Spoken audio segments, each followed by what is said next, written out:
Hello, I'm Gunn, and this is my review of 2010's Love and Other Drugs, directed by Zwick, starring Jake Gyllenhaal, Anne Hathaway, and Josh Gad. Now, let me ask you something. If you haven't seen this movie before, or if you have, think of when you about to go into the movie. Do you think this movie is a comedy? I went to this movie, haven't seen the trailer. Just look at the poster and maybe like the short clips on Netflix that, it gives you a sample, whatever. I thought it might be, a comedy-ish bit, like Friends with Benefits or No String Attached, which I still haven't watched those two, but maybe in the future. Yeah, I'm thinking of those, rom-com, those type of stuff. Well, although this movie has some couple of comedic scenes that are funny, this movie is not comedy. No, it's not. It's not focused on the comedy itself, but this movie is 100% a romantic movie. And it's for a good reason, actually. So the movie followed Jamie. He's an up-and-coming charismatic salesman for a pharmaceutical company, Pfizer. And he's a sex symbol. He's a womanizer. He's like James Bond, he had sex with his co-worker to get ahead in his job or for fun. Like something like that. And he found this woman, Maggie, who suffers from Parkinson's disease at a very young age, and they fell in love, or so they thought. So at first, their relationships are like friends with benefits. They have sex, they have pleasures. That's it. That's their whole deal, right? And let me say about the sex scenes real quick. Anyway. So the meat and potato of the movie is seeing these two characters going on a character journey arc.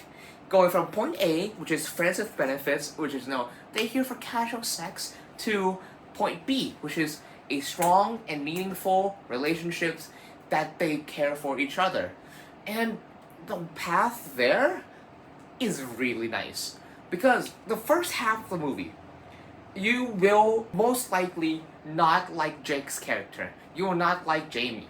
And that is to the movie's benefit, because it makes his redemption arc in the second half way more satisfying, way more earned, You've seen him being a douchebag. Now you see him develop, creating emotions, having matured. And it's a nice journey. It's a good journey. And Hathaway's Maggie, let me tell you this. You might think that she's like a manic pixie dream girl or something like that. But no, she's not. Why? Because she has heart and sympathy. There is this human element in her, and this can be applied for the movie itself. There's a humanity aspect that brings not only romantic feelings, but also appreciation of what it is to find the love of your life, to be loved, or to love someone. And the movie does explore that too. I, the audience, kind of went into the same journey as the two characters went. Like the first half, me being all about the sex scenes and womanizing, and like, woo, these two characters are fucking. And the B plot of him being a salesman for a pharmaceutical company, and him climbing up the business ladder.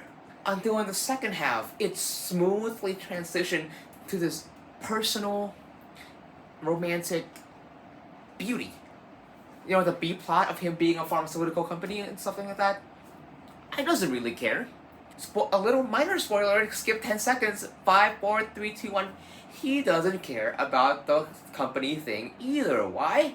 Because he got her, and we as an audience, we got them, and we don't care about that side plot anyways, because that's uninteresting. We care about these two characters. Okay, what else is there to say? Josh Gad, he's a funny comic relief, and he does enhance the scene. And on the ending, you can probably tell what the ending is going to be, but let me tell you this, it is just as heartwarming and satisfying as you think it is. The monologue at the end is really nice. So yeah, overall, as a whole, I feel like this movie is it may not feel like much. It may feel like a throwaway, mediocre rom-com movie starring two famous actors, but it has enough heart and message and kindness in the movie that it enhances the experience as a whole, and you left the movie feeling warm, feeling things, okay? That is a good thing. So overall, Love and Other Drugs is getting a 4 out of 5 for me. It's really nice. If you have a partner who is suffering from some kind of sickness or disease or anything that's, taking away their joy or ability to do something, this movie will hit you harder, and I recommend this movie to watch. Yeah. Thanks for watching, and I'll see you next video.